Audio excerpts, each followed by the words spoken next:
maladie qui est due à l'excès ou à carence de nutriments essentiels dans l'organisme, dans une alimentation d'une personne donnée. Donc, dans la malnutrition, nous avons deux aspects de la malnutrition. La malnutrition par excès et la malnutrition par carence. La malnutrition par excès, nous avons l'obésité. L'obésité qui nous conduit à beaucoup de maladies telles que l'hypertension artérielle, le diabète, les maladies cardiovasculaires. Aujourd'hui, nous avons les accidents cardiovasculaires, les arthroses, les arthrites. Tout ça, ce sont des maladies qui sont dues à l'obésité. Donc, quand vous mangez un excès de nutriments, vous souffrez de cette maladie. La maladie par carence, par contre, la malnutrition par carence, nous avons le kwashiorkor et le marasme. Le kwashiorkor, là, nous avons des personnes vraiment qui ont des édèmes, des fissures de la face. La malnutrition est une maladie qui est due à l'excès ou en carence de nutriments essentiels dans l'alimentation d'une personne. Nous avons deux types de la malnutrition. La malnutrition par excès et par carence. La malnutrition par excès, nous avons l'obésité, le surpoids. L'obésité, le surpoids nous conduit à beaucoup de maladies telles que, on a déjà dit, l'obésité provoque l'hypertension artérielle, les accidents cardiovasculaires, il y a le diabète qui intervient aussi, et les arthroses. Donc tout ça, ce sont des maladies qui sont dues à un excès pondéral ou l'obésité. Donc, la maladie par carence, par contre, nous avons les kwashiorkor et les marasmes. Alors, le kwashiorkor, nous avons des enfants qui sont squelettés, qui nous amènent dans la malnutrition. Mais une alimentation déséquilibrée, c'est d'abord question de l'information. Parce qu'une personne qui n'est pas bien informée sur ce qu'il doit s'alimenter, c'est normal qu'il mange d'une manière déséquilibrée, même s'il y a disponibilité des aliments. Donc il faudra d'abord voir, il faut d'abord être informé de quel type d'aliments que vous apportez à votre organisme. La malnutrition, comme j'avais dit, est due au déficit des aliments nécessaires dans l'organisme ou dans une communauté. La malnutrition entraîne réduit l'espérance vie. Ça diminue même le pouvoir ou la force d'une communauté, d'une population, parce que ça diminue la main-d'œuvre. Une personne malnutrie n'est pas si forte pour travailler et l'économie du pays est réduite. La malnutrition entraîne des déficits au niveau du coefficient intellectuel d'une personne, surtout des enfants. Les enfants, c'est l'avenir de demain. C'est une force d'une population, d'un pays. Alors, quand vous avez une population où les enfants, le coefficient intellectuel est moins dû à cause de la malnutrition, vraiment, c'est désastreux. C'est un fléau, un problème de santé publique qui touche notre communauté et notre population. La malnutrition, comme j'avais dit, c'est une cause, vraiment parmi les causes principales de la mortalité. Des fois, c'est dû à la maladie. Une personne malade peut faire la malnutrition aussi, parce que quand on est malade, on ne s'alimente plus bien et on a des besoins qu'on ne sait pas combler faute à votre état de maladie, ce qui vous entraîne aussi à la malnutrition. Et la malnutrition aussi est due à la pauvreté. Les carences alimentaires. Et le maman, le papa, il faut checker vos enfants à la maison. Il faut voir d'abord votre taille. La taille d'une personne détermine son poids. Quand vous avez par exemple une taille de 1,50 m, en tout cas votre poids doit nager dans les 50 kg. Quand vous êtes en deçà, dites-vous que vous avez un problème de nutrition. Et quand vous êtes au-delà, dites-vous que vous avez déjà des problèmes de surpoids. Donc il faut regarder plus votre taille et le virgule qui vient juste après 1 mètre. Là, c'est le poids que vous devrez avoir. Oui, c'est vrai, il y a des personnes qui sont minces. Et pourtant ils ne sont pas de malnutris. Nous avons le minceur, nous avons des personnes de corpulents. Il y a certaines personnes qui sont de corpulents, ils sont assez grasses, assez fortes, ils ne sont pas malnutris, mais tout dépend de la taille. Quand une personne vérifie sa taille, il va se peser, il faut juste comparer sa taille, même si tu n'es pas médecin, si tu n'es pas nutritionniste, au moins avec cette information, tu montes sur la balance, Tu prends tu mesures ta taille, tu montes sur la balance, tu vois le poids. Par exemple, si j'ai 1,60 m, je pèse 100 kg. Dis-toi que je suis déjà obèse parce que je vais au-delà de 60 kg. Donc, c'est comme ça que manuellement, nous pouvons checker notre état sans venir passer par les experts. Si on ne se soigne pas avec de médicaments, la malnutrition se soigne avec les aliments. Donc, quand une personne est obèse, il suffit de lui soumettre à un régime alimentaire adéquat. La personne va récupérer son poids normal. Quand une personne est dénutrie, donc kwashiorkor ou marasmique, c'est avec l'alimentation que nous allons le récupérer. Donc, c'est une maladie qui ne se soigne qu'avec les aliments. Oui. Alors, la personne perd le goût, ne s'alimente plus. Il suffit d'ajuster surtout une alimentation adéquate comme le jus, le fruit, surtout les fruits qui sont riches en vitamine C. Il y a certains fruits qui peuvent faire de lavage buccal, soigner les plaies de la bouche, les stomatites, mieux que certains médicaments.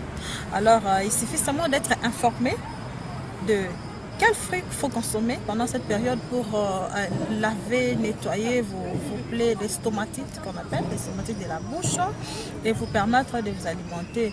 Mais nous les nutritionnistes, si nous sommes face à des patients souffrant du Covid-19 qui ont déjà perdu l'appétit, qui commencent à perdre leur santé à cause de leur état, il y a moyen de les réhabiliter. Nous avons beaucoup de solutions avec les aliments locaux. On peut réhabiliter ces genres de personnes et retrouver la forme. Parce que quand vous prenez le médicament sans manger, c'est encore plus toxique. L'estomac doit recevoir le médicament, le traitement, mais avec l'alimentation. C'est comme ça le traitement, la guérison va de pair, l'alimentation et le médicament. Respecter son bol alimentaire comment?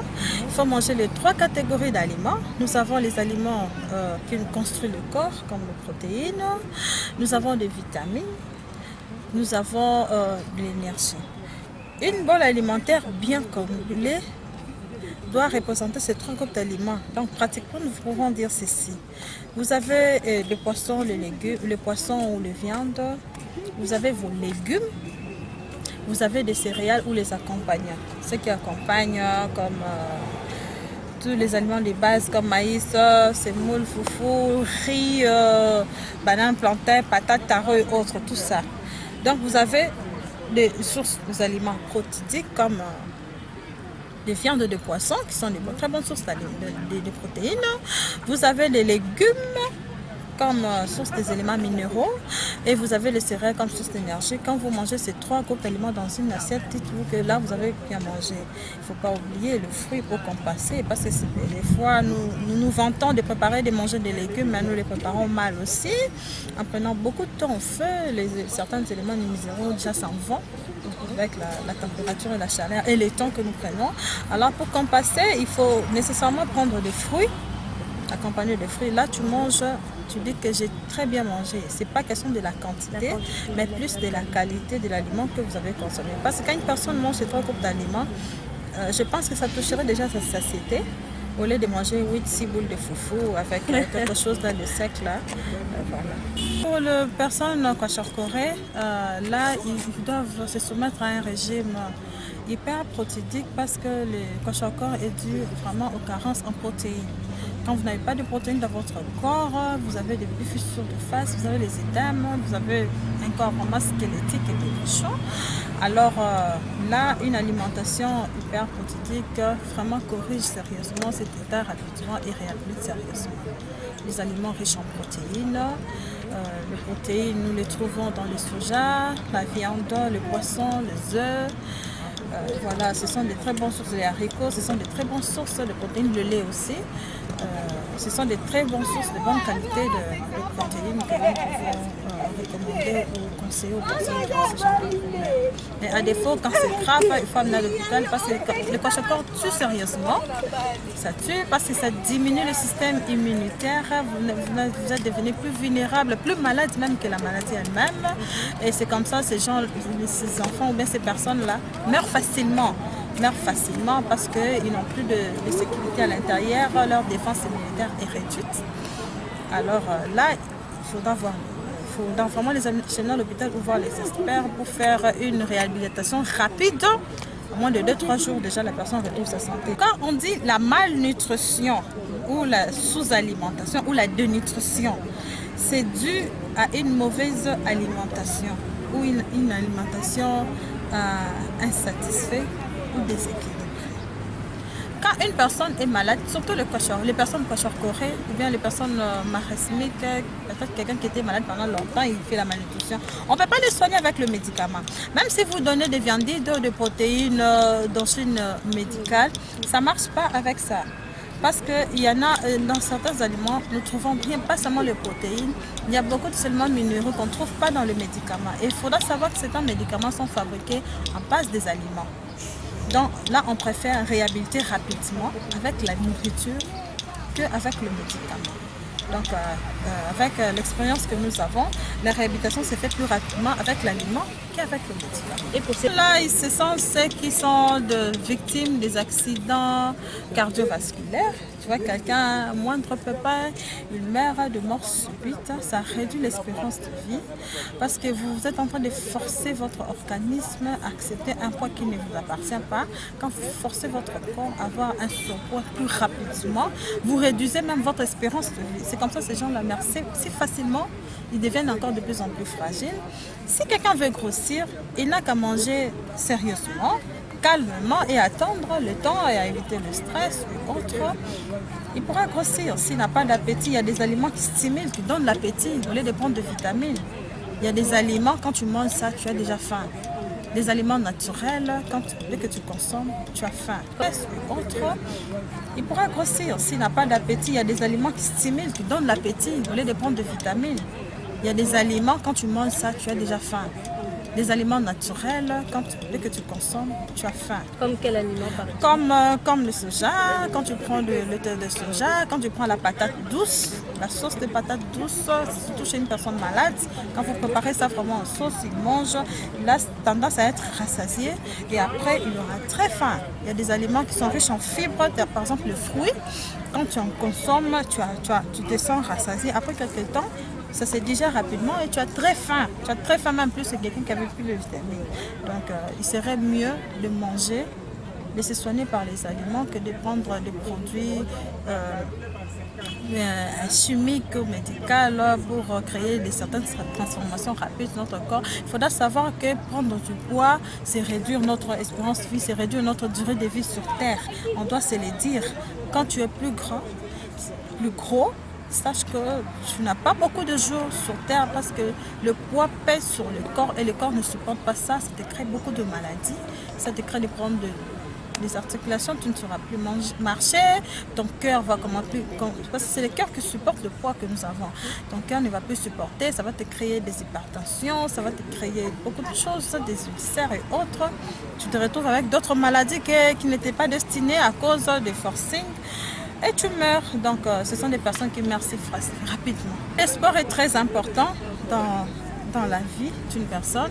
Nous associons les sports 30 minutes par jour. Ça vous épargne de beaucoup de dangers. Vous éliminez de mauvaises toxines que vous avez inhalées avec certaines alimentations adéquates. Donc, quand vous faites le sport 30 minutes par jour, là, vous êtes protégé. Et le corps vraiment en a besoin. Il est recommandé pour toute personne qui a encore la force de marcher. Si vous ne pouvez pas faire le sport de sauter, parce qu'il faut vérifier. Le sport aussi est indiqué selon le cas de personne. Une personne qui a des problèmes cardiovasculaires ne peut pas faire de sautes, par exemple les mamans qui font des zangos, de sauts, de courir, le sport qui demande beaucoup plus d'énergie et de souffle. Il faut checker, faut vous faire checker, voir si vous n'avez pas des indices des hypertensions artérielles ou des problèmes cardiovasculaires. Là, on vous épargne des sports si vifs, mais si vous avez ce genre de problème, même la marche à pied est très importante. 30 minutes par jour, même dans votre parcelle, vous tournez seulement la parcelle pendant 30 minutes. En tout cas, là, vous serez épargné. Il ne faut pas courir. Quand on fait la marche, on ne court pas parce qu'avant, les gens pensaient qu'il faut faire la marche, faire le course, il faut courir. C'est comme ça qu'on retrouvait certaines personnes mortes sur la route à cause du sport. Mais quand vous savez que vous avez déjà des prédispositions, vous avez déjà été checké, vous avez des problèmes de tension, des problèmes cardiaques, juste la marche normale, à pas vif, c'est déjà un sport recommandé. Moi, je dis que la malnutrition, c'est un fléau, c'est un problème de santé publique qui rend une population, un pays vraiment dépendant des autres.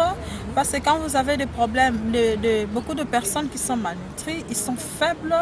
Quand vous avez la main-d'œuvre réduite dans une population, vous n'avez pas assez de personnes fortes qui peuvent travailler et ça affaiblit même l'économie du pays.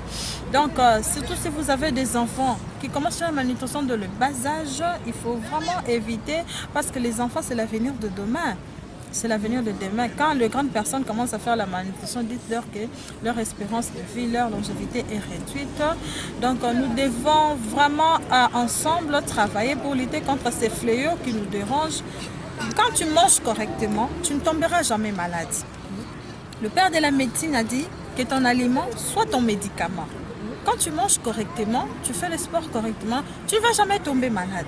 Ce qui fait que nous tombons malades, c'est dû à de mauvaises alimentations que nous prenons, c'est ce qui crée des carences ou des excès dans notre corps et ça ouvre la porte à certaines pathologies de nous attaquer puisque notre système immunitaire devient faible. Mais en tout cas, nous devons veiller à ne pas consommer des produits synthétisés, surtout manger naturel. Je sais que c'est vraiment difficile à cause de l'insécurité alimentaire que nous avons. Nous avons des aliments génétiquement modifiés, les OGM, que nous trouvons partout dans les maïs, les poissons, les autres, que les industries agroalimentaires fabriquent pour donner à la population de la nourriture. Mais si ça dépend que de nous-mêmes, vous avez assez d'espace, faites votre champ. Là, vous êtes sûr de manger naturel. Faites-le, ce n'est pas interdit. Ceux qui n'ont pas de sable, nous vendons dans certains coins. Les gens font même la culture de légumes dans des pots de fleurs parce qu'ils n'ont pas d'espace. A fortiori, si vous avez assez de l'espace, mangez naturel, vous ne perdez rien. Regardez les gens qui viennent du village. Ils n'ont pas de vivres frais, ils n'ont pas de produits surgelés. Ils arrivent à 90 ans, 80 ans, en train de monter les arbres, tu vois, en train de couper des champs. Ils sont forts parce qu'ils mangent naturel. Nous, ici à Kinshasa, je sais que c'est difficile de manger naturel parce que s'il faut manger naturel, il faut avoir beaucoup de moyens. Mais ça dépend de quoi aussi. S'il le faut, en tout cas, faites-le nous-mêmes. On ne nous a pas interdit de faire la pisciculture nous-mêmes. On ne nous a pas interdit de faire notre petit champ nous-mêmes. En tout cas, s'il le faut, consommer naturel, ça nous épargne de beaucoup de luxe.